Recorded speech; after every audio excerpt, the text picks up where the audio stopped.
So I bailed out and I bought this Powerfist 16-ton tubing bender, supposed to bend up to 3 inches diameter tubing. And I'll see if I need that piece that I was making to try and make my own dies. But that might fit into the 2.5 inch or the 3 inch and hold the pipe a little better. But we shall see. So this is the adventure of unpacking, making sure it works, and then trying to get it to bend exhaust pipe. So let's see what we've got in this silly thing. First off, got some instructions, no doubt on rice paper. 1 bar for pumping the hydraulic jack. And we've got dies. Here's the 3 inch. And it's heavy and slippery. Here's the 3 inch. Oh, I lie. 2.5 inch. Whoa, that's big. That must be for 2.5 inch thick wall pipe. Nicely scratched in there, even though it's brand new. What's this one? 3 inch. There's some smaller ones, which I won't be using for a while.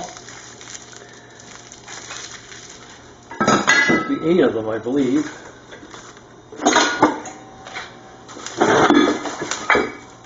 So we got 1, 2, 6 so far.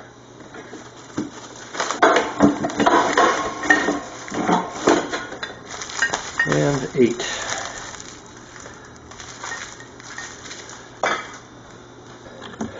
See, quality control isn't that great.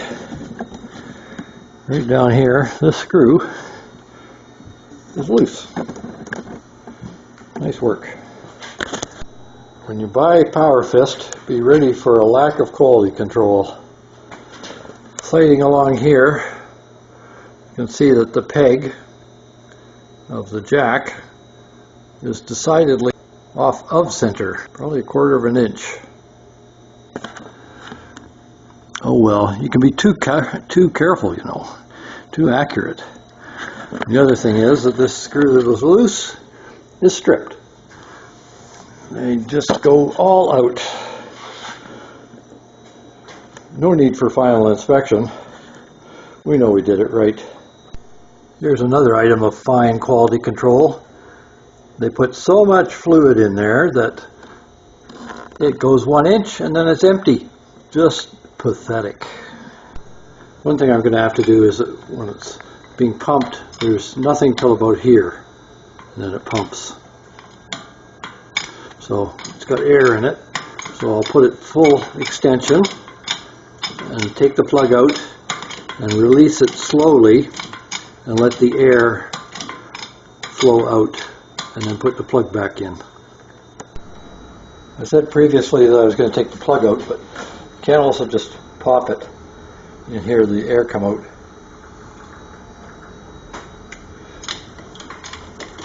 It works a little better until it gets to be a problem again.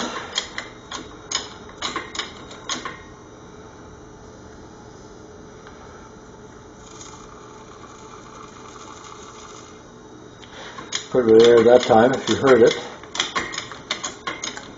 Now it's pumping from about there.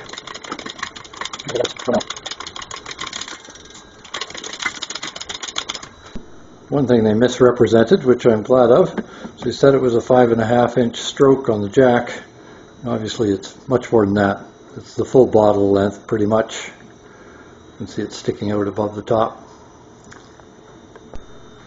It does have full stroke now, pumping the whole thing. So now let it down before the springs break. Quite controllable, which is good. Now you can see how far off it was.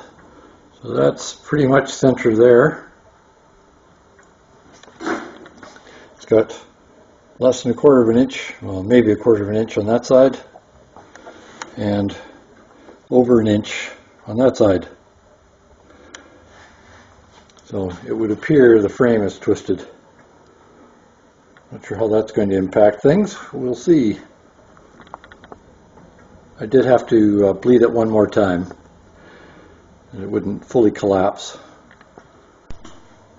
So this thing's got a few strikes against it already.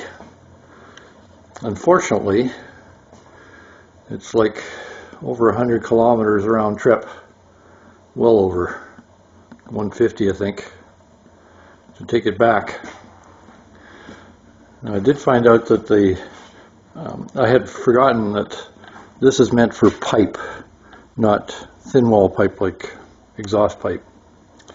So when it says it's for 2 inches, like this one, it actually, for exhaust pipe, will take a much bigger pipe. So I found out that the 2-inch fits the 2 1/4 pipe pretty well. So I probably did not have to get one this big. I could have gotten the smaller unit, but we'll see. I did straighten it, so it was twisted at the base. I've used a warped piece of steel. And then, so I used a couple of pipes and clamped it to the I clamped it to the work table, the bench, and then used 2 pipes, one here because 2 layers of 3/4 inch plywood is not strong enough, and then one coming through here to the back with rags. Of course, I didn't chip any paint. Straightened it out, so we'll see if it actually works or not. If not, then I will have to take it back.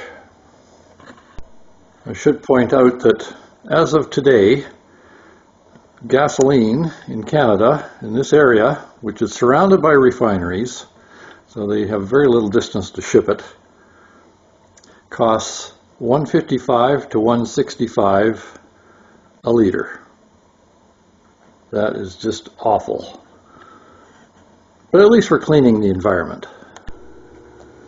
My illustrious pipe bender instructions say to fill the pipe with sand, which means that I have to have plugs, or it'll just get pushed out when I bend it. So what I'm doing is I've made this rough piece, used by hand. I rounded it, but I keep jamming it here, and that creates all sorts of problems. So what I'm going to do is try this, just to put the drill on high speed, very light pressure on the rough grinding stone, get it rounded, and then check it in the pipe.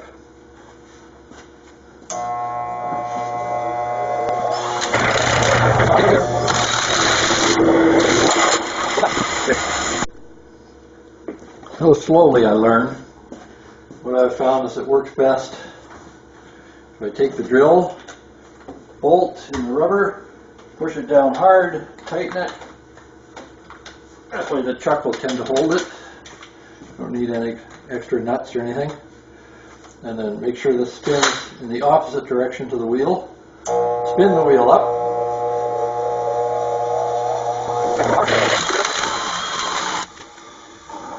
There's a lump there that's making it bounce. Take it off. Try it in the pipe. See, it's almost there. Just a little bit more to go. So I want it clear so that it can be removed easily once it's loosened. And I'll put a bolt on there. I have one with a handle. So I'll put one just to the end, and then I'll put one a little further in. And then when you undo the nut, take the pressure off and pull it out. Here's the pipe, 2 1/4. There's the plug. So because it's 2 1/4, I don't think I can get a regular plug that compresses for ABS pipe, that kind of thing. I don't think it would expand enough, but this one will, definitely. The instructions say when binding thin wall pipe to fill it with sand. So that's what I'm going to do, except it's blast media. Here's the plug on one end. And I have the plug on the other end. Down on the floor. I'm going to have to do something like that. Have it leaning up I might have to stand on a ladder, I'm not sure yet. So my 10 feet of 2¼ inch exhaust pipe is filled with Sandblast media. This is the metal stuff that I used. It's a dark black grit. It's shiny and it has sharp edges on it. It lasts quite well, but this is worn out. I've used it quite a bit. So I filled the exhaust pipe and I had exactly enough. That doesn't happen. Is that a good omen or a bad omen? So I plugged both ends, shook it down a bit, compressed the ends against the media. Now I'll put it in the bender, mark it off, and put it in the bender in that order, and then see what starts to happen. Now for the tricky bits. So I've got the 5/16 rod that I bent in the shape I want, so that'll be my form. So now I have to try and figure out exactly where I want to make these bends. Of course, everything changes when it's bent. Lengths all change. So here's where the first bend is, and then this runs down to the end of the pipe, right there. It does actually make it down to the end of the pipe. It's sitting a little bit below it right now. So then I have to have a bend here, and I have to have a bend here, and I think I have to do this bend first, in here. And I'll have just a radius. I'm not going to have it flattening out, because this pipe is not going to bend that sharply.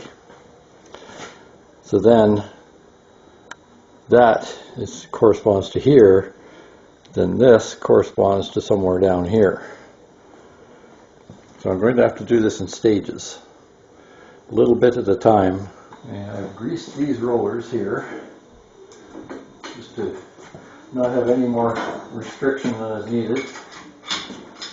Let's put it into position.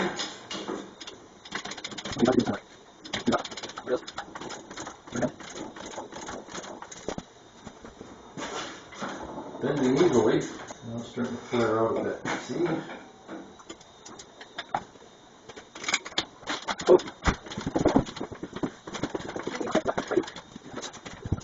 The pipe is starting to spread out, flatten, so I'll have to take care of that. It is starting to bend. I did take care of the flaring by using this piece that I had previously bent, although not sufficiently. But it does fit within the 2-inch die, and it stops it from flaring out, which is good. One problem is that it leaves little dents from these rollers because they're kind of universal. They're meant to take 3-inch as the maximum, and they go down from there. So the pipe tends to hit just towards the center, which then leaves a dent. You can see one here, if it ever focuses. There's another small one. Well, there's one here anyway, one here now, one here from previous. So I'm working it through, trying to bend it a little bit at a time.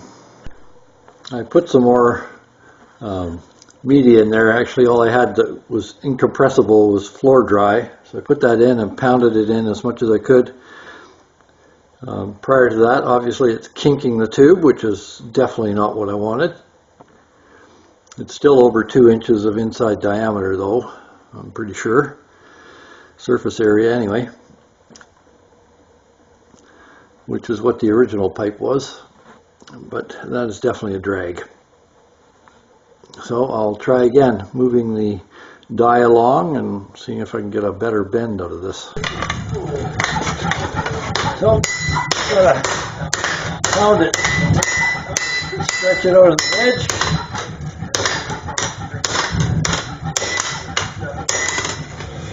Likewise the other way.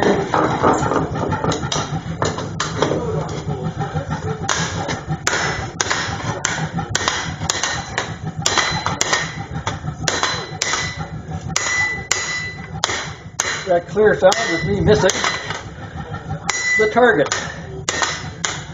I gotta hit it right on the edge.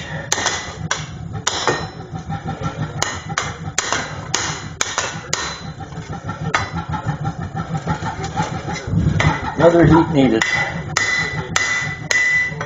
You see, it's not exactly round in there. Although I did finally get it bent enough. Another 5 minutes to go for that one.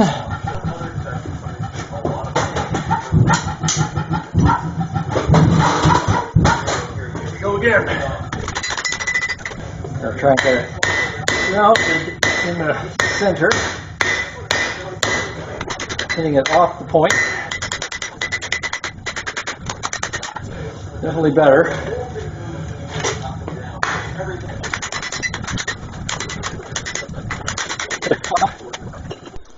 As you can see, the pipe bender was a total failure. Not only did it break, but it also kinked the pipe even though I had this stuffed full of blast media and crammed down, hammered the ends, plugged it, and still folded it over also where the rollers were, compressed the pipe. The rollers did not roll, they just stayed in one place. So I took it back today. My apologies. I did take a video, I'm not sure what happened to it, of the busted piston in the hydraulic jack that does all the work. Where they had machined a groove for the retaining ring for the dies, it actually snapped right there, and it snapped in such a way that makes me very suspicious that the piston is actually cast aluminum, not even cast steel. I didn't do a magnet test, but looking at it, it looks like it's aluminum, and it snapped with no sound at all, just quietly was done. So that's why I took it back. 150 kilometers round trip. Gas or diesel, the Jetta diesel, was $1.79 a liter. Terrible. Please don't forget to